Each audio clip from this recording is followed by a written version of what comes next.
Be only a matter of minutes before he arrives at the trademark.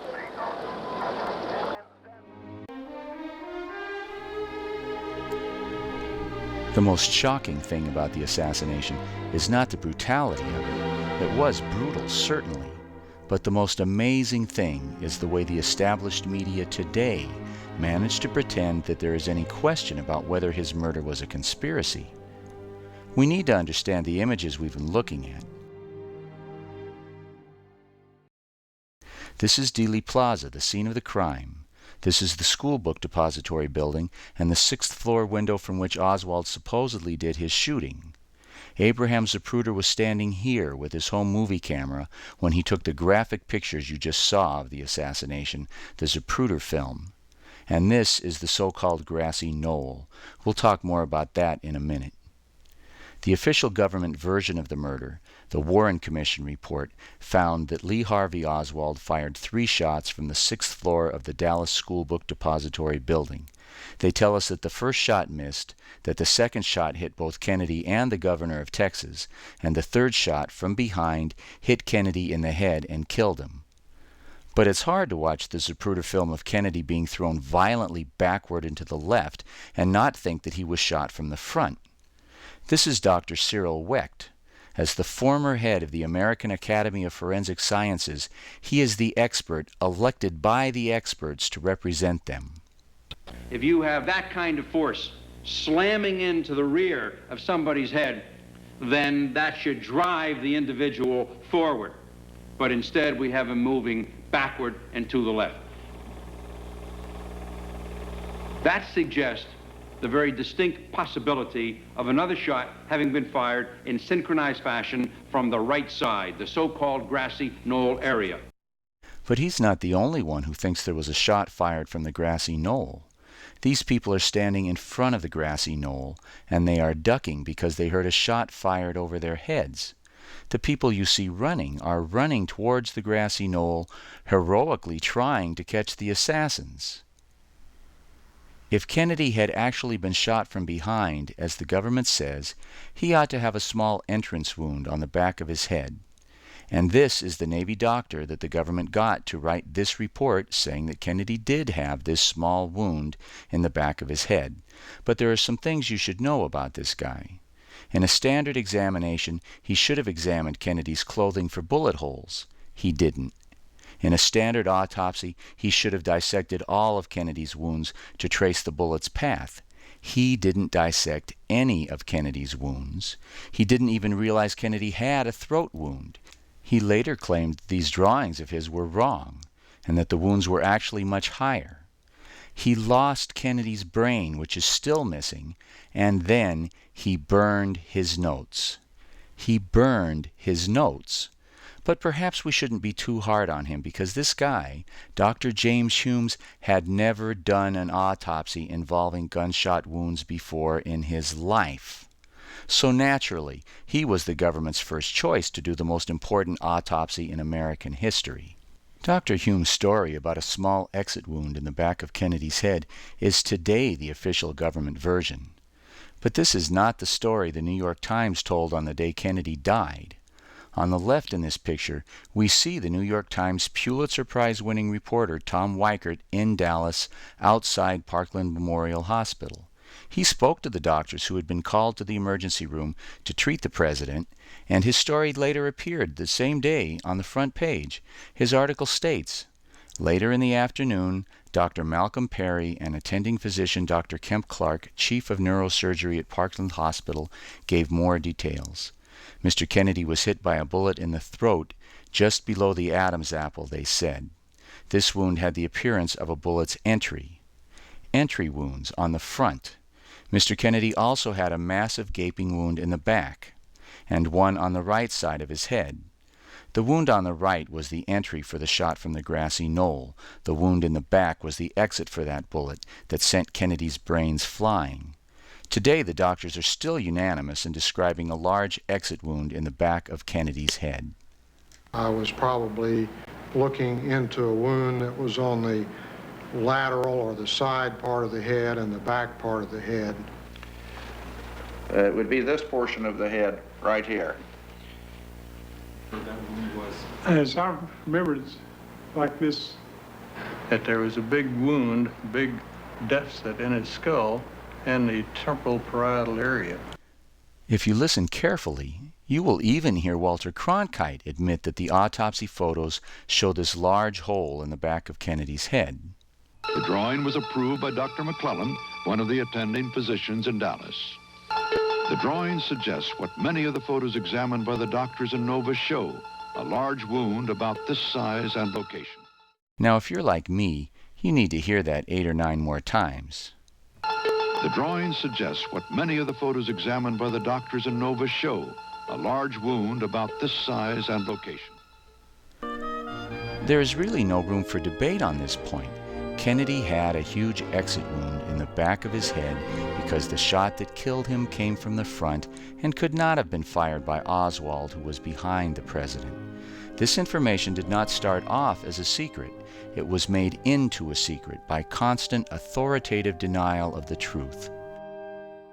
The lying continues today. Good evening, I'm Peter Jennings. 40 years after the assassination, the latest ABC News poll tells us that more than 2/3 of Americans still believe there was a conspiracy to kill the president. And Jennings thinks that he's the man to fix this problem, that 2/3 of the American people believe the conspiracy theories that say that the government is lying. What we will do tonight is demonstrate that those theories are wrong. Of course, he will have to lie to do that. This is Malcolm Kilduff, Kennedy's assistant press secretary. He is speaking at a press conference at the Dallas hospital where the president has just been pronounced dead. Please notice the ABC logo. This is from Jennings' video. He died of a gunshot wound in the brain. And they fade the scene out. No more press conference. But now watch this. The same guy, the same press conference, no ABC logo. Died at approximately 1 o'clock Central Standard Time today here in Dallas. He died of a gunshot wound in the brain. Dr. Berkeley told me it's a simple matter, Tom, of a bullet right through the head. The president's press secretary tried to show us how the head wound was inflicted, but Jennings cut that out because it destroys the lie that he's trying to tell. Jennings also attacks the movie JFK for misleading people, to make them think that there was a shot from the front. Key shot. President going back and to his left. Shot from the front and right. Totally inconsistent with the shot from the depository. Again, back to the left. Back and to the left. Back and to the left. Back and to the left. So how does Jennings refute this powerful evidence? He doesn't even try, really. He simply lies. Back and to the left in no way indicates where a bullet came from. One of the leading forensic scientists in America says that the film shows the very distinct possibility of another shot having been fired in synchronized fashion from the right side, the so-called grassy knoll area. But we're just supposed to take Jennings' word for it. This sort of take my word for it is standard operating procedure for Jennings. In all these years, there has not been a single piece of credible evidence to prove a conspiracy. In fact, 100% of the medical personnel in Dallas who saw the president's wounds described a large exit wound in the back of Kennedy's head about this size and location. Virtually all the witnesses near the grassy knoll say they heard a shot from that direction, and dozens of them chased after the gunman who fired that shot. Congress hired acoustic experts to analyze the sounds of a tape recording of the assassination. Their report was decisive and powerful. With a probability of 95% or better, there was indeed a shot fired from the grassy knoll. And Jennings' response to this mountain of proof is, in all these years, there has not been a single piece of credible evidence to prove a conspiracy. Now there's a problem here. Jennings is a newsman. If people come to see him as a crude liar, his career is finished. Why would he risk everything telling such weak and obvious lies about a murder that took place 40 years ago? The men who killed the President of the United States and got away with it were obviously very powerful then, and apparently they are still very powerful people.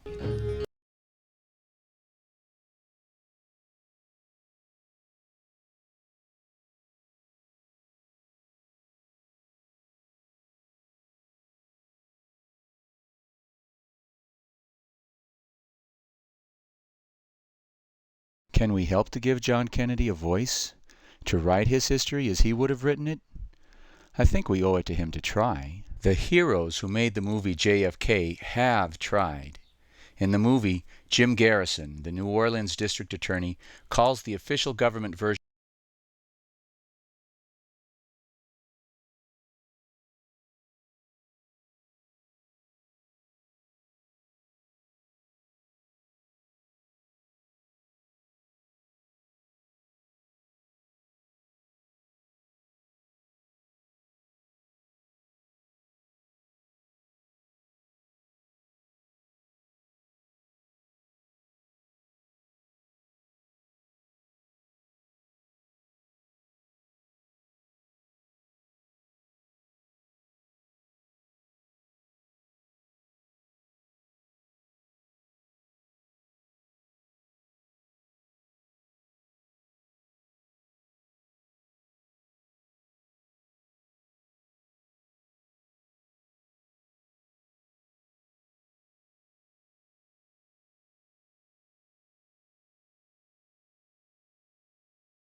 Again, he has left out some crucial details. Large bullet fragments were removed from Connolly's leg and wrist. These are the fragments from his wrist. But the bullet that was found on the hospital stretcher was completely undamaged and was not missing any fragments. And it was found on the wrong stretcher, one that was next to John Connolly's stretcher. The bullet was found here in this area, and not on that stretcher. That's the stretcher I took off of the elevator. It was there when I came up. That's some bullet. But we're not done with this bullet yet. You remember this guy? At the National Archives in Washington, Dr. Cyril Wecht, former head of the American Academy of Forensic Sciences, examined bullets the Warren Commission had test fired. To find out if a bullet could break so many bones and remain apparently intact, the Commission used a rifle similar to Oswald's. And then they got these bullets, all 6.5 millimeter. And they test fired, first into cotton wadding. These two bullets were fired into cotton wadding, striking nothing. You will note that these bullets both have a minimal degree of protrusion of the lead at the base. Otherwise, they are intact, which is what you would expect. The next bullet broke one rib of a goat carcass. Notice, please, it's widening. This bullet struck one of the two large bones that come down from the elbow to the wrist in a human cadaver. They wanted to simulate the fracture of that same bone in Governor Connolly.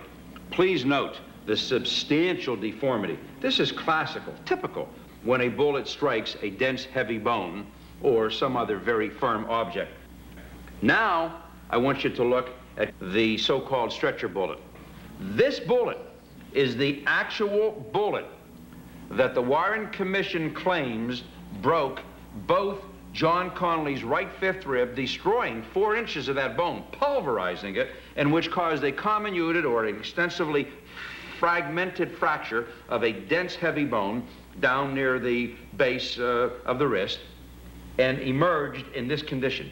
You will see that it is near pristine. As a matter of fact, its nose, the cone, The sides of the bullet are completely intact and unscathed. It has only minimal protrusion of the lead core at the base, in the same fashion that the two bullets did that had been fired in the test wadding. That's from the impact of the firing mechanism. He neglected to mention that this bullet had no blood on it.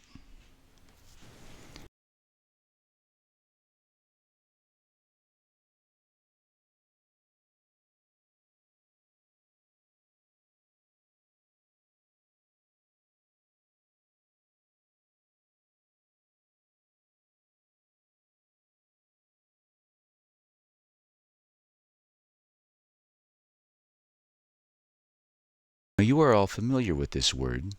We've had it rammed down our throats for 40 years. Conspiracy theories are for nuts.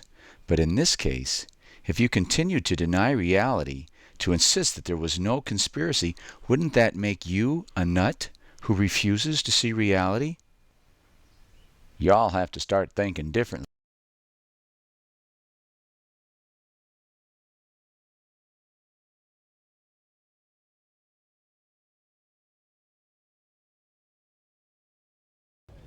What is that supposed to mean? It means that all of our assumptions are wrong, that everything is the opposite of what we have been told to believe, the opposite of what we expect to be true. Let's try this. Let's try thinking differently. We were told that one bullet made all of these wounds. What's the opposite of that? The opposite would be that every wound was made by a different bullet. Let's count them. Kennedy's back, 1. Kennedy's throat, 2. Kennedy's head, 3. Connolly's ribs, 4. Connolly's wrist, 5. Connolly's leg, 6. Since we're counting bullets, remember that even the government admits that the first shot missed, so let's add one more. The first shot missed, 7. Photographs show, and 4 witnesses have said, that there was a bullet hole in the windshield. The witnesses include a doctor. But it was very clear. It was a through and through bullet hole through the windshield of the car, from the front to the back. A Secret Service agent's report, and the supervisor of the men who repaired the windshield. It was a good, clean bullet hole right straight through from up front. Photographs also show a bullet hole in the convertible roof frame over the windshield. The third wounded man, James Tague, who was nicked by a fragment while standing near the triple underpass. And several witnesses, including 2 police officers, reported seeing bullets impact the street, the curb, the sidewalk, and the grass. We are told that Oswald acted alone. And what's the opposite of that? The makers of JFK estimate that this hail of bullets was fired by 3 teams of shooters, a small army, including spotters, as many as 13 people. We are told that Kennedy was the most powerful man in the world, brought down by a powerless, minimum-wage nobody. And what's the opposite of that? And what does it look like when real power kills a president who thinks wrongly that he has the power? Ordinarily, a unit of military, I think was called a Special Group Number 113, would have come up from San Antonio, Texas, and would have been deployed all through the streets of Dallas, the important streets of Dallas. That was not done. In fact, the commander was specifically told he wasn't needed. Secret Service regulations require that any time the president's car slows down below 44 miles per hour, the security must be poured on. You've all seen the picture of the school book building, you know, where Oswald is supposed to have shot the president. You notice in those pictures there are open windows. If the Secret Service had been there and had done their usual job, none of those windows would have been open. And had anyone opened one of those windows at that time, they would have been on the radio, they would have had a man in that room immediately, and the window would have been closed. You see, that's protection. Instead, as the president's car slowed to execute a hairpin turn into the killing zone, not only had the support from the Army been canceled, but No Secret Service agent was in that area.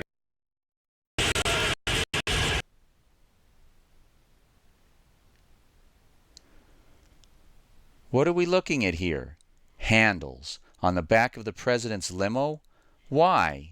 Duh. Normally, in a motorcade, Secret Service agents would be riding on the back of his car and run along beside him whenever the car slowed down. In Dallas, these agents were ordered to abandon their positions. They didn't agree with it, they didn't like it, but they followed their orders.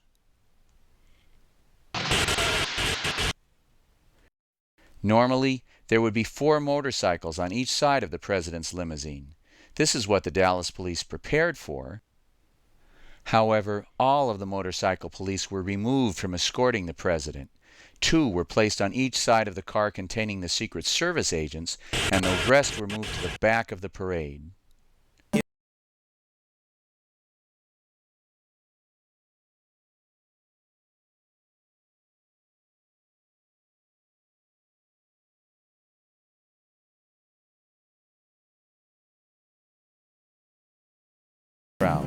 They are 10 and 12 deep in some places. Just before the last turn in the motorcade, we can see people are still standing 5 feet deep to see the president. But then the limousine turns the corner, drives 100 yards, and what happened? Where are all the people? The killers were nearly able to completely eliminate the witnesses to their crime by excluding them from Dealey Plaza. They controlled the murder scene. They made sure that no Secret Service agent was in that area. Except for the small army of their people running around with Secret Service credentials. When I got here, I was stopped by a person in a suit with an overcoat over his arm, thrown over his arm. Also had a gun under his arm. It looked like a little machine gun to me, a small machine gun.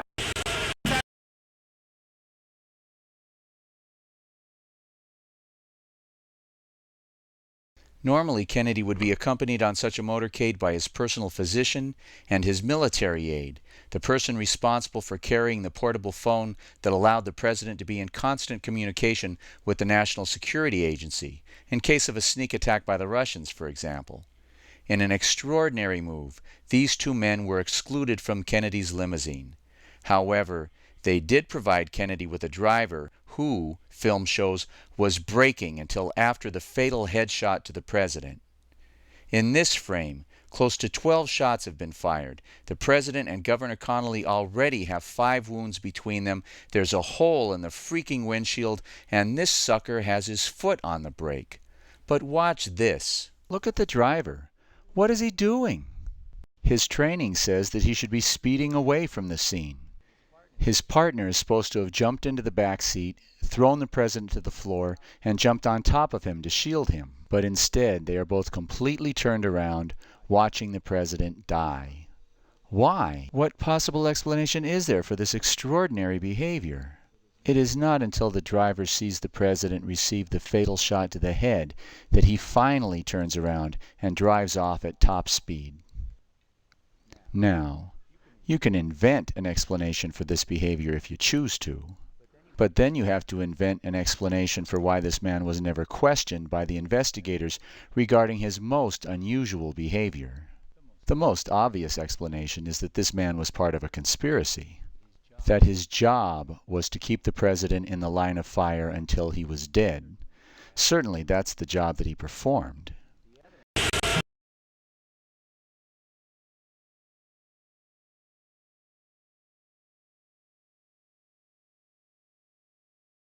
After the assassination, the true story went out about the fatal shot from the front.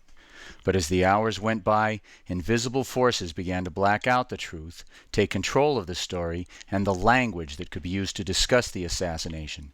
Their words, their version of events, went out steadily and unstoppably, and penetrated deeply into the killer's well-oiled propaganda machine. At 5:10, the afternoon of the murder, the code word slump, the official lie, first appears, this time on the death certificate.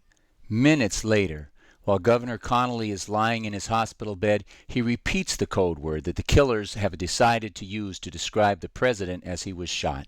I turned to look in the back seat. The president had slumped. He had said nothing. Slumped? The dictionary defines slump as to drop, collapse, or fall down. Connally saw the president choking on a bullet in his throat, but he didn't see him slump until after he saw him thrown violently backwards as his brains were blown out.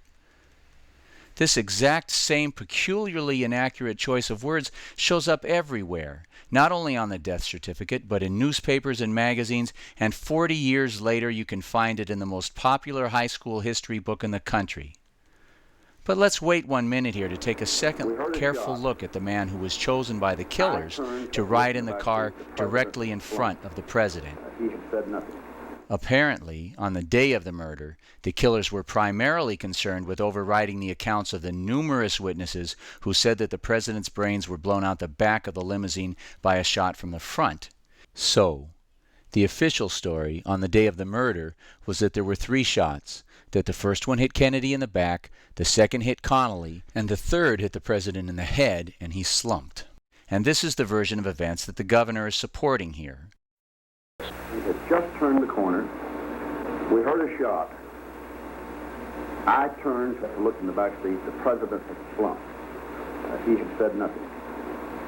Almost simultaneously, as I turned, I was hit. And I knew I'd been hit badly. But later, the Warren Commission looked at the Zapruder film and saw clearly that the first shot had missed, and they came up with the ridiculous single bullet theory. But if Connally and Kennedy were hit by the same bullet, Connally could not have looked in the back seat and seen that the president had been hit, so it was necessary for Connally to change his story, and he did. Unquestionably, when the first shot was fired, I recognized it as a shot. I thought of nothing else but that it was a rifle shot. I turned to my right. I had time to think. I had time to react. And I turned to my right to look back over my right shoulder to see if I could see anything unusual, and particularly to see if I could catch the president out of the corner of my eye. Because I immediately thought of an assassination attempt the moment I heard the shot. I didn't see anything except just the general blur of waving of people moving, but nothing really unusual. I did not see the president out of the corner of my eye, and I was in the process of turning back to look over my... They needed Connally to see the president slump, then that's what he said he saw. When they later needed him not to have seen the president before he was hit, then he didn't see him. It certainly appears that Connally is a tool of the killers, doesn't it? We'll come back to him when it's time to start naming names. But until then, don't forget John Connally. If Kennedy was surrounded by enemies at the last moments of his life, at the moment of his death, they literally swarmed over his body.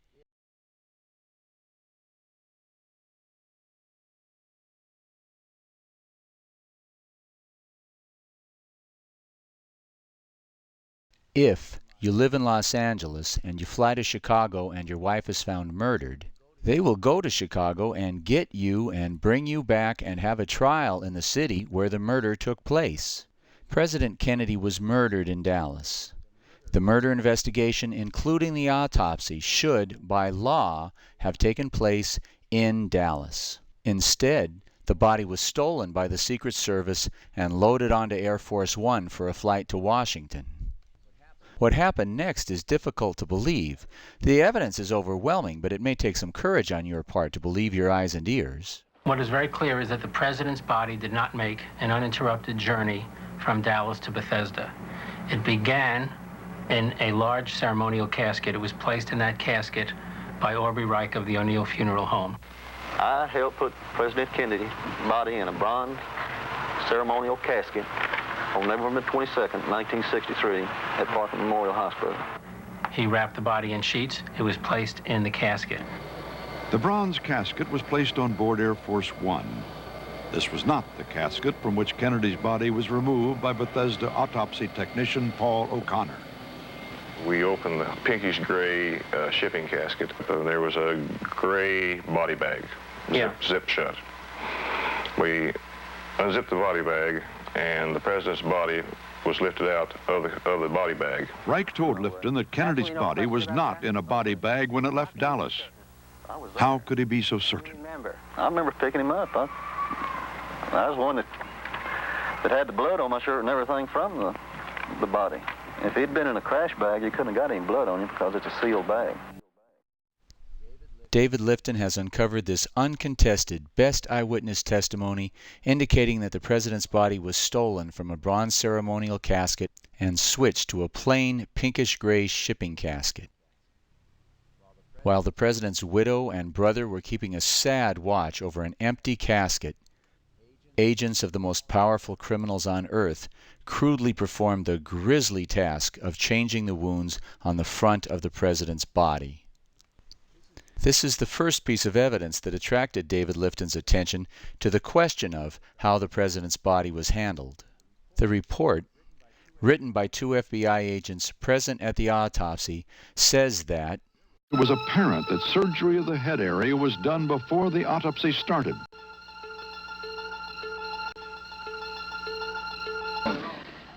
Lifton also noticed that the doctors who received the body for the autopsy in Washington reported seeing wounds that looked very different from the wounds described by the doctors in the Dallas emergency room. We have 2 groups of doctors seeing the body, which is evidence. Their observations are 6 hours apart. And yet, the autopsy descriptions of the wounds were substantially different from the way the doctors in Dallas described them, as David Lifton explains. The reason for altering the body is that the body is the diagram of the shooting, and it's the most important evidence in the case. Someone wants to make it appear in the evidence that President Kennedy was struck twice from behind from the direction of the school book depository building, and to obliterate any evidence of frontal entry. That's my opinion about what these facts mean. These are incredibly serious charges, with absolutely enormous implications. But are these charges true? The FBI memo is powerful evidence, but can we verify what it says? Can we see this surgery referred to in this memo? Clearly, the FBI agents were not referring to the left side of Kennedy's head. If there is any surgery here, it is not apparent.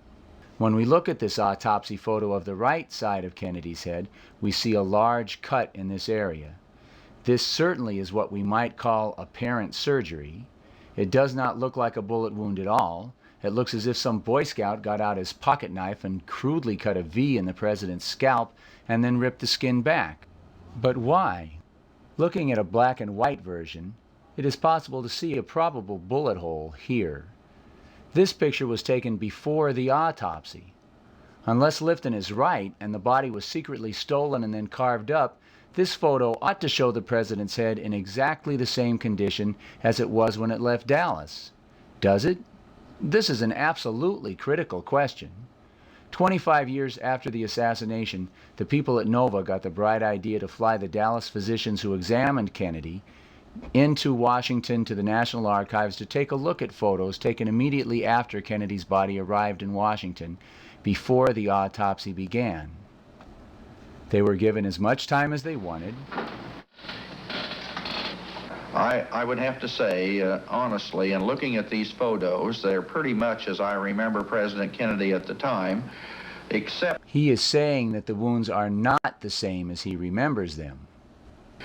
Except for that little incision that seems to be coming down in the parietal area. On looking at the photographs, I could envision that an incision might have been made in order to pull the scalp back to expose this bone. That would seem to settle the question. We have the FBI memo, expert eyewitness testimony, and the photo itself taken before the autopsy started, all showing this crude cutting and ripping which mysteriously appeared after the body left the Dallas hospital. But how? How was this cutting and ripping done? And when and where? And who done it? But an Air Force officer claims the body could not have been switched because the casket was in his view for all but 5 minutes of the journey from Dallas to Bethesda. Well, there you go. While everyone on Air Force One was gathered in the front of the plane for 5 minutes, watching President Johnson being sworn in, for example, the agents of evil snatched the body out of the casket and snuck it off the plane. But you know, it doesn't really matter when, where, and how. It was done. What matters is who. Who could have done it?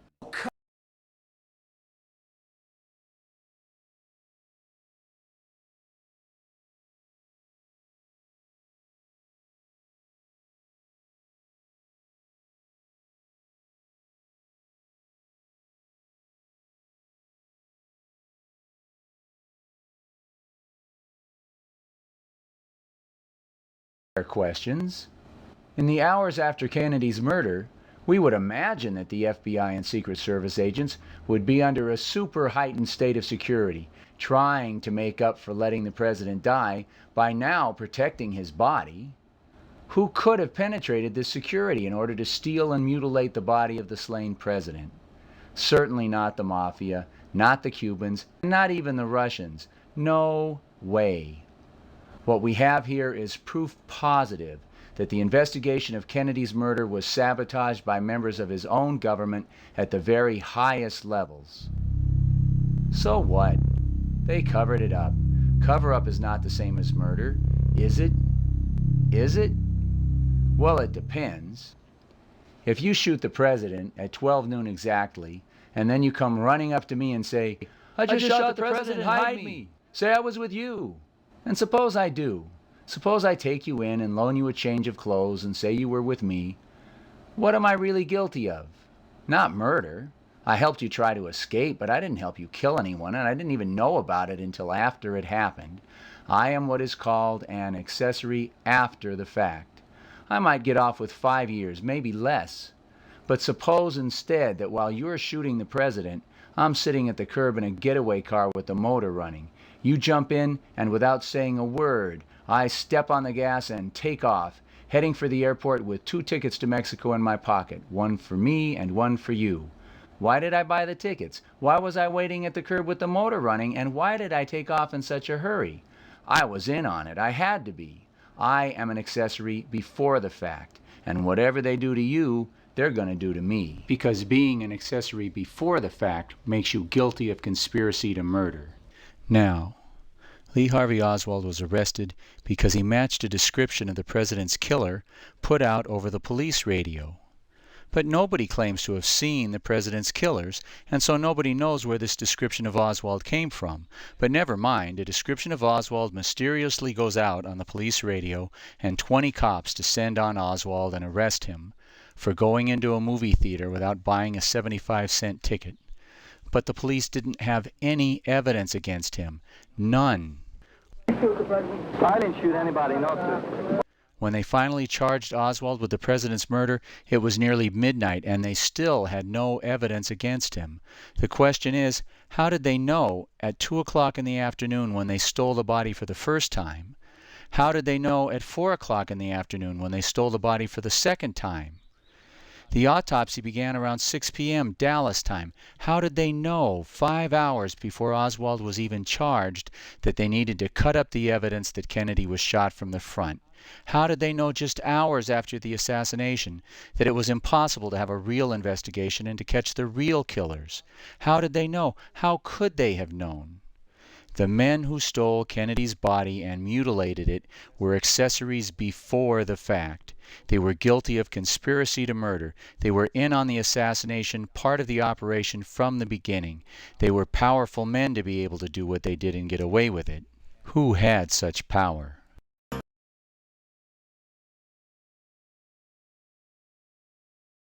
Have some background to take up the momentous question of who shot President Kennedy.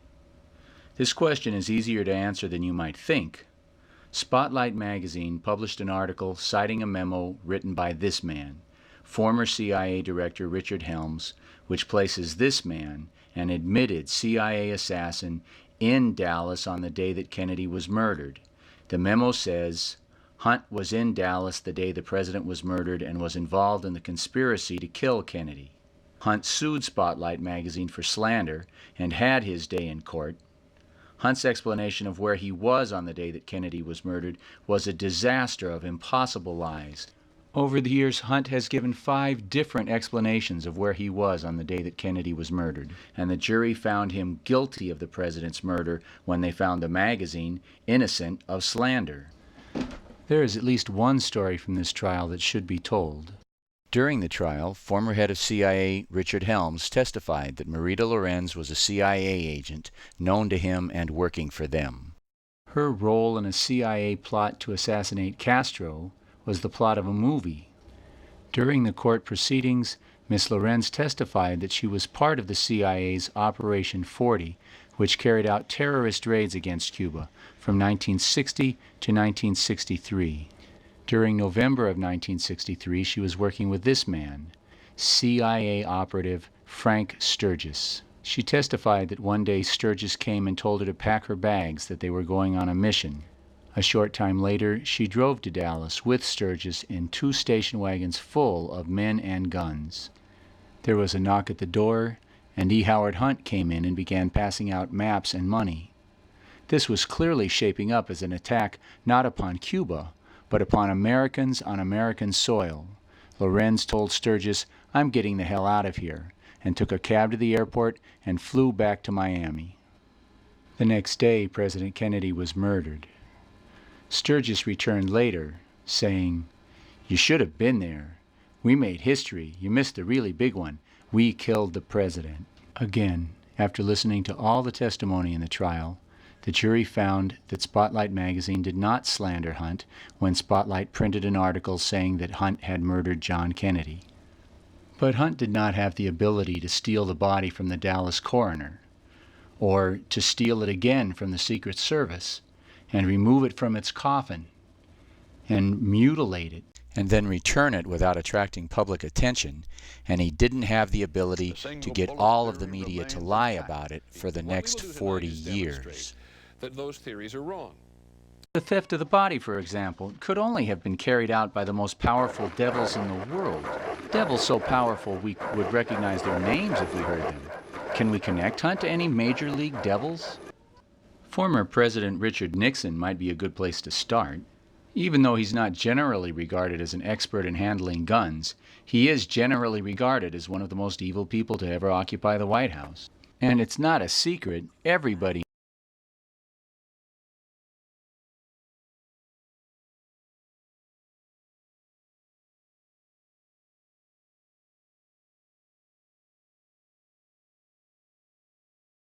Richard Nixon chose E. Howard Hunt to lead his private White House goon squad, the so-called Plumbers Unit. Hunt became famous as the head of the Watergate burglars, but after his arrest for breaking into the Watergate Hotel, while he was sitting in jail, Hunt suddenly began sending messages to Nixon that he needed $1 million to keep his mouth shut. At the same time, Hunt started talking to reporters, saying that he was a CIA assassin. To the thousands of people who believed that the CIA had killed Kennedy, this was earth-shaking news. Hunt was threatening to tell about the Kennedy assassination if Nixon didn't get him the hell out of jail and get him $1 million. He called up the FBI and told them they had to stop investigating Hunt's activities in Mexico. He said the FBI investigation would threaten to uncover the whole Bay of Pigs thing. The whole Bay of Pigs thing? What is that supposed to mean? Bob Haldeman was Nixon's chief of staff and closest advisor. Haldeman says, "It seems that in all those references to the Bay of Pigs, he was actually referring to the Kennedy assassination." Nixon was forced to resign based upon the single charge that he tried to stop the FBI from investigating Hunt. But why should Nixon care what Hunt said or what the FBI found out about the Kennedy assassination? Unless he was involved. Was Nixon involved in the Kennedy assassination? One of the most stunning revelations about Nixon to be uncovered recently is this little gem. It seems that Jack Ruby, the mafia thug who shot Oswald, who was spotted by a Dallas reporter in the Parkland Hospital in the area where the magic bullet was found on the wrong stretcher, was working for Congressman Richard Nixon in 1947. Nixon admits that he was in Dallas the day that Kennedy was murdered. So what? So what is that? It's almost become a cliche to say it, but everybody remembers where they were when the assassination took place. The country changed, their lives changed, and nothing would ever be the same. Well, almost everybody remembers. It seems that Nixon, like Hunt, can't remember what he was doing on the day that Kennedy was murdered. You see, in 1964, he told Reader's Digest, "I boarded a plane from Dallas to New York. I hailed a cab. We were waiting for the light to change when a man ran over from the street corner and said that the president had just been shot in Dallas. This is the way I heard the news." However, exactly 9 years later, he told Esquire magazine, "On arrival in New York, we caught a cab and headed for the city. A woman came out of her house screaming and crying. She told us that John Kennedy had just been shot in Dallas." Why does Nixon remember two different versions of how he found out that Kennedy was dead? Perhaps, like Hunt, he can't tell the truth about where he was and what he was doing. But Nixon wasn't a powerful devil in 1963. In fact, he had quit politics completely after losing the election in 1960 to Kennedy and then losing the election for governor in California in '62. But it is clear that he had a close relationship with another suspect in this case. As president, he shocked political observers by bringing in a Democrat to be his Secretary of the Treasury, the Texas Democrat who was sitting in front of Kennedy when his brains were blown out, who held Kennedy's hand and pretended that nothing was going on as he led him into the killing zone. John Connally, the Democratic governor of Texas. It's important to remember that these guys are really just small-time devils, and we need a little bit of historical background on the really big devils before going on. America is home to some of the most brutally vicious, racist monsters in all of history. American slave owners invented state-sponsored racism, and the wars of extermination against the first Americans killed a higher percentage of their race than Hitler's attempt to exterminate the Jews. It should come as no surprise, then, that the most powerful families in this country, the Fords, the Harrimans, and especially the Rockefellers, supported racism and genocide and Hitler from the very beginning. This is J. Edgar Hoover, the head of the FBI for nearly 40 years. He has recently been criticized for being gay and a cross-dresser. He has been criticized for a long time for being a racist, but you have to admire his skills as an investigator. Hoover investigated the Nazi connections of all these people and brought actions against them. For example, Hoover investigated the Nazi connections of Union Bank of New York. And in 1942, the year the U.S. entered the war, the bank was seized as a Nazi asset. Prescott Bush, the president's grandfather, was a director and chief executive officer of that bank. And when the U.S. government grabbed the bank, he protested. He said, "Wait a minute, that's my bank." Hoover said, "That's right. No mistake. You're a Nazi. You run a Nazi bank." So Hoover knew that Prescott Bush was a Nazi. This is going to be extremely important later, so please make a note to yourself. Hoover knew that the Bushes were Nazis. But let's get back to this guy, Prescott Bush, the president's grandfather. He was a co-director of this Nazi bank with this Nazi, Averell Harriman, his boss. Prescott Bush was also a full partner in Brown Brothers Harriman. They were the closest of business associates. Remember the trial of E. Howard Hunt, where the jury found Hunt guilty of the murder of President Kennedy? During this trial, Hunt testified that immediately after World War II he was in Paris working directly for Averell Harriman, reporting directly on a daily basis to his boss. So the Bushes run around in a tight circle that includes other Nazis and Kennedy killers, a truly evil circle of friends. Of course, this doesn't prove that the Bushes killed JFK, but it ought to provoke some investigation on our part. So let's do some investigating. We just saw that in 1942, Hoover forced Prescott Bush to give up his active political support for his favorite young politician, Adolf Hitler. However, 4 short years later, he found another young man to sponsor in politics, Nixon, who is documented as employing Jack Ruby a year after this photo was taken. Nixon, who hired Hunt, who hired Connally, was created and sponsored from the very beginning by Prescott Bush. Are you surprised? Well, you better get over it in a hurry. This barely readable piece of paper was declassified by the FBI in 1977 and released. It's a memo written by J. Edgar Hoover, the head of the FBI. The title is Assassination of President John F. Kennedy. It is about a meeting that took place between the FBI and the CIA the day after the assassination. The memo names George Bush as one of 2 CIA officials sent to get Hoover's report on the activities of the CIA's misguided anti-Castro Cubans. The memo was a scandal when it was made public in 1988 because it says that George Bush was in the CIA in 1963. It says that Bush lied when he told the public that he had no CIA experience before becoming director in 1974. It means he was in the CIA when he ran for Senate and lost in 1964, and when he ran for Senate and lost in 1970. And it means that he was in the CIA when Nixon brought him into the White House, trailing E. Howard Hunt behind him. In 1992, Bush was first confronted with this memo, and he had a chance to respond to it. Oh, shit. Bush claimed that the memo must be talking about another George Bush working at CIA because it couldn't be talking about him because he had never been in the CIA. Never been there. Except for that time in 1974 when he was director of CIA. Oh, shit. Should we believe him? Let's make clear what we're talking about here. The George Bush of the memo, who received the report on misguided Cubans, was clearly a supervisor of the CIA's misguided Cuban operations. We've seen both the CIA and their misguided Cubans implicated in the Kennedy assassination. This is some important stuff, eh?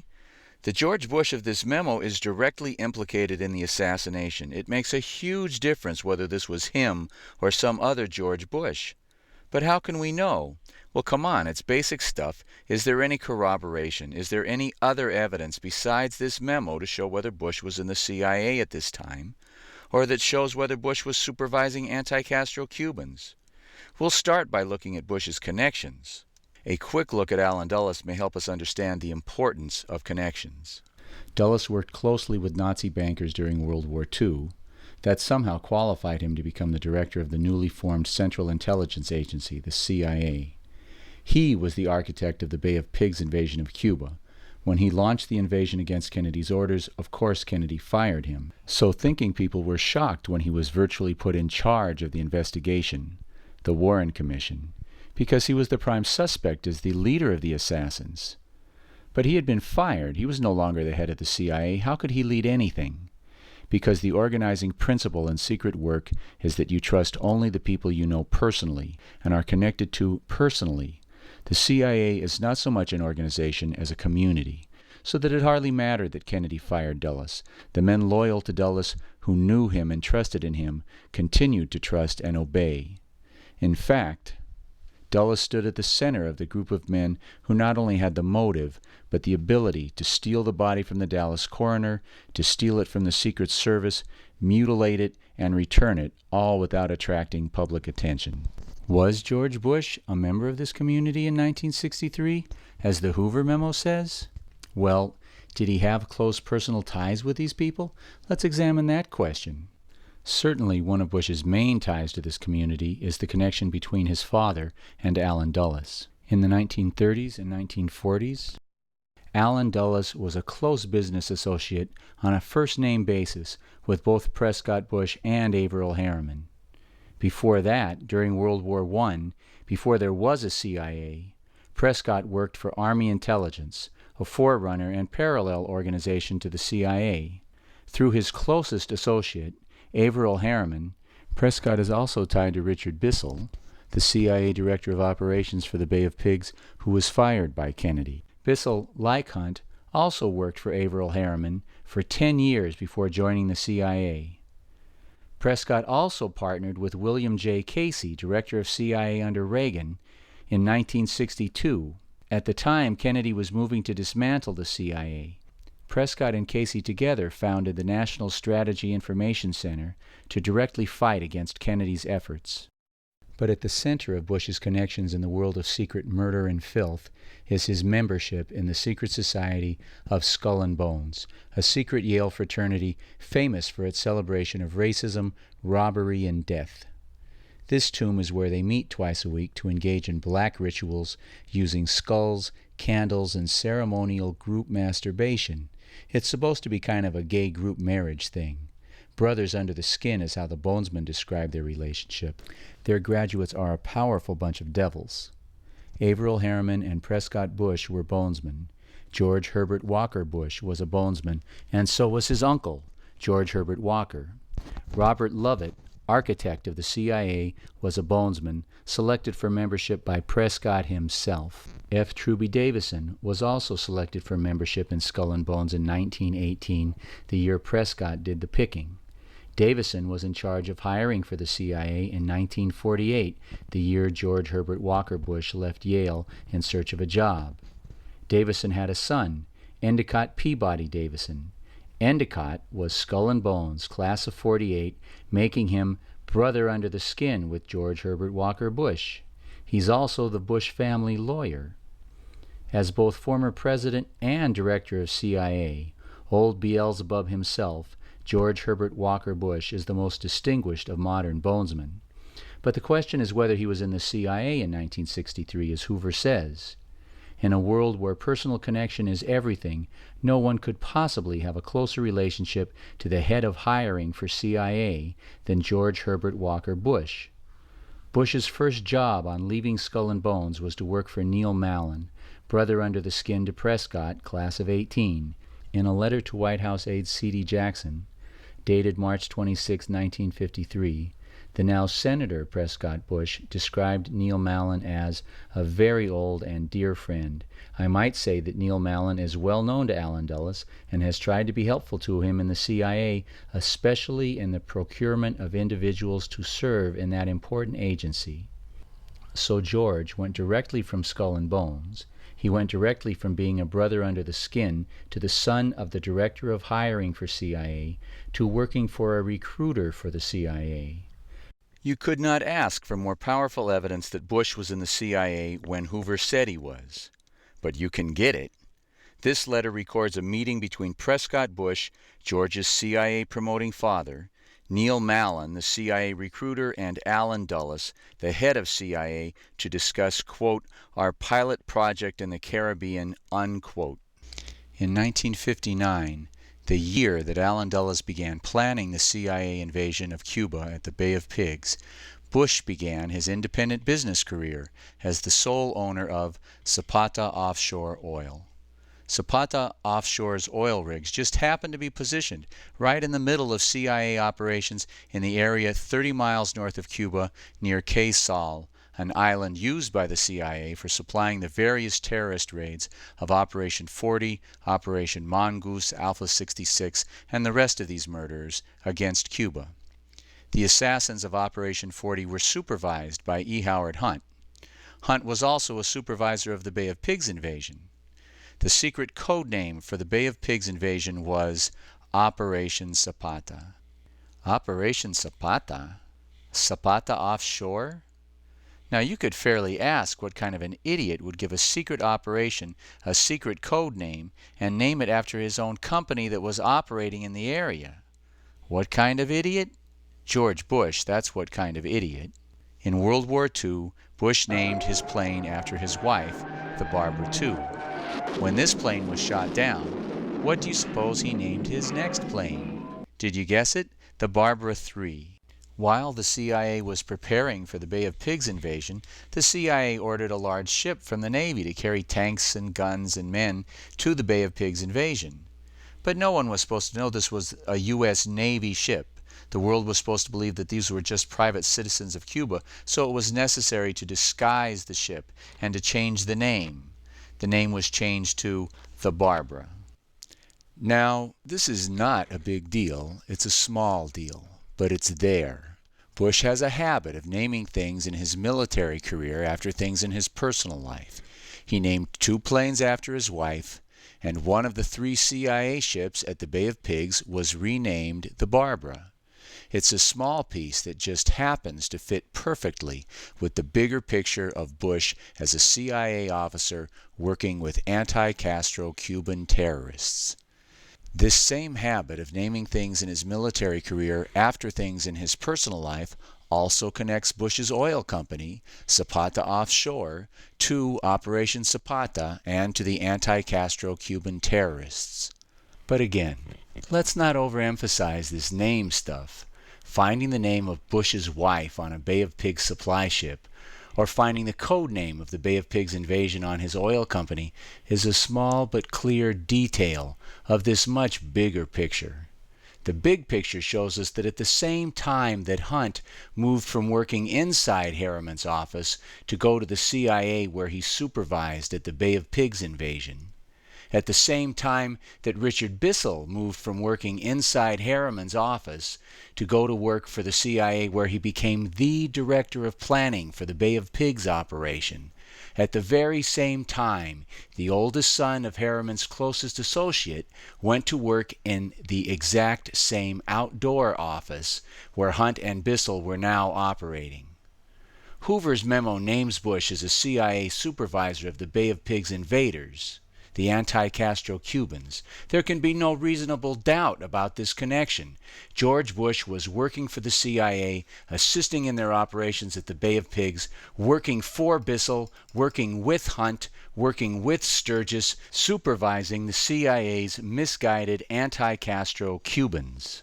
His supervision of Hunt and the others at the Bay of Pigs is a key piece of evidence linking him to the assassination, but it is not Bush's only connection to Hunt and the other suspects. After Bush got beaten up, losing 2 elections for Senate, Nixon brought his sorry butt into the White House, trailing E. Howard Hunt behind him. Haldeman says, no one seemed to know who brought Hunt into the White House, but it's not that hard to figure out, because not only did Hunt and Bush come to work for Nixon at exactly the same time, but no one in the White House had any connections to CIA operations. No one had any connections, while Bush, on the other hand, was directly involved in the same CIA operations in the same area at the same time that Hunt was. And there's more to this story. Nixon's chief of staff says that everyone was astonished and flabbergasted in 1970, the day that Nixon announced that he was bringing John Connally into the White House as his Secretary of Commerce. No one understood the connection between these two, one the leader of the Republican Party and the other the leading Texas Democrat. Haldeman says, however, that Connally insisted that before they could hire him, they first had to get a White House job for Bush. Why? What is their relationship? What does Bush have to say about it in his autobiography? Not a word, not one. If he and Connally ever spoke in their entire lives, Bush doesn't mention it. How can you possibly explain the connection between these people? Do these guys have anything in common? The answer is either no, they all came together in 1970 for no apparent reason, or the answer is this one: they all met on the same road to power. And there's more to the Nixon-Bush-Hunt connection than that they came together at the same time in the same place. Remember when Hunt was sitting in jail demanding that Nixon pay him $1 million in hush money or he'd start talking? Hunt got paid. The money came from this man, Bill Leitke, George Bush's oldest, closest, and most important business partner. Leitke helped Bush found Zapata Offshore. And then, in 1959, when the CIA needed the company, Leitke handed the company to Bush, made Bush the sole owner, so Bush could carry out secret operations without any outside observers getting in the way. The fact that Bush's closest business partner paid Hunt the $1 million is just one more connection between Hunt and Bush. But wait, there's more. Remember this man? Leitke's money actually went to him, Ramon Rodriguez. He was a CIA-trained money launderer working in a Mexican bank, and he wrote the actual checks that Hunt received. I made payments for the Watergate burglars, yes. 12 years later, in 1984, he was working for the main Colombian drug cartel when Vice President Bush sent this man to ask him for $10 million to help pay for the illegal terrorist war Bush was waging against the people of Nicaragua. Well, the only government mention that he made was Vice President Bush. The request for the contribution made a lot more sense because Felix was reporting to George Bush. Here you have a CIA guy reporting to the old boss. Now, how did Bush know this guy? How did he know he had $10 million, and how did he know that he would pay it? It's a good question. Whatever the reason, the connection is still there. Bush is connected to him by this incident, and through him, Bush again is connected to Hunt. Two more connections between Bush and Hunt. It's starting to get ridiculous. Hunt's mother is not so thoroughly connected to Hunt. And now let's look at Bush's role in the cover-up. In 1975, the Senate Select Committee on Assassinations began to investigate the CIA's role in the Kennedy assassination. The committee uncovered the CIA internal memo that Spotlight magazine wrote about, which says that Hunt was in Dallas on the day of the assassination. William Colby was director of the CIA at the time. Oh yeah, Hunt was there all right. He and Bush were in charge of the shooters. And he was cooperating with the committee, But they weren't really in charge. They were just taking orders and supplied the committee with the Hunt memo. from civilians, like Allen Dulles and the Rockefellers. Maybe I Colby should shut was up suddenly now. fired, and, out of the blue, supposedly with no CIA experience, George Bush Sr. was appointed to take over as head of CIA. Why? What qualified Bush for this job? One thing. Bush could be relied upon better than Colby to cover up the facts of JFK's murder because Bush knew that the trail led straight to him. He had to cover it up, and he did. He ended CIA cooperation with the committee and effectively shut down the investigation. The fact that Bush played this leading role in the cover-up connects him to every person threatened by this investigation. So, there's a ton of evidence that connects George Bush to John Kennedy's killers. But now we'll look at a couple of pieces of strange evidence that, while they don't connect Bush to the killers, do connect him to the assassination in ways that can only be described as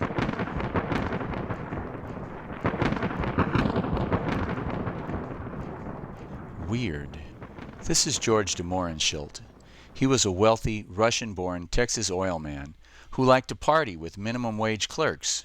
He helped get Oswald a job at the Dallas School Book Depository. Of course, he was CIA. The night before he was to be questioned by the Senate Committee on Assassinations, his head was blown off with a shotgun. In his pocket at the time was an address book, and in his address book was the entry, Bush, George H.W., Poppy, his family nickname, 1412 West Ohio, also Zapata Petroleum, Midland. By itself, this proves nothing. Taken in context, however, it is one more amazingly direct link between Bush and the assassination. But that's not all. FBI documents record that, on the day of the assassination, at 1:45 p.m., Mr. George H.W. Bush telephonically furnished the following: that he recalled hearing in recent weeks, the day and source unknown, that one James Parrott had been talking of killing the president when he comes to Houston. Now what the hell do you make of that? Just crazy. When questioned about the FBI documents, Bush says he does not recall making the phone call. His failure to recall such dramatic events puts him into a unique club. Like Nixon and Hunt, he can't seem to remember the events of November 22, 1963. It seems that this guy was everywhere, connected to every single aspect of the assassination, planning, execution, and cover-up. No one, not Hunt, not Connally, not Nixon, no one on the face of the earth could possibly have better credentials as a suspect than George Herbert Walker Bush.